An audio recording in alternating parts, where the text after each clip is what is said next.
And today I'll be presenting you my paper slide for Frankenstein. Frankenstein, or the Modern Prometheus, is one of Mary Shelley's more popular novels. The novel starts out with a series of letters from Robert Walton, the captain of a ship that is going to the North Pole.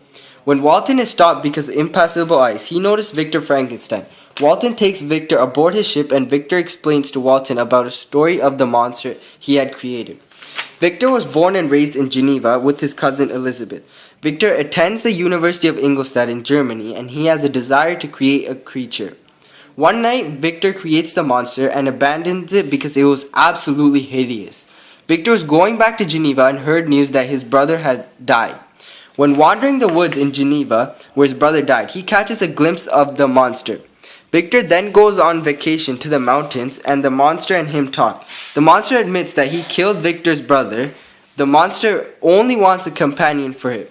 Victor doesn't make a companion for the monster, and the monster is outraged. The monster guarantees revenge on Victor's marriage night.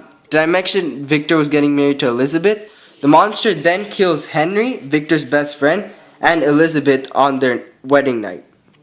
Victor started to go northward to find the monster, and that is when Captain Walton finds it. The remainder of the story is told in letters again, and Walton writes that Victor dies shortly after falling ill. When Captain Walton goes to see Victor's body days later, he sees the monster weeping over Victor's body. Frankenstein is an amazing example of literature. First, the critical commentary that exists on it by Brian Stapleford. Second, Shelley's universal truth that revenge is not satisfying and it only leads to more despair. Third and final, it shows how stubborn humans can be. The first reason why this novel is an excellent example of great literature is because of the critical commentary that exists on this book. For example, Brian Stapleford writes, "The significance of the story's first inspiration to an understanding of the construction of Frankenstein is that the author was charged from the very beginning with the task of writing a horror story.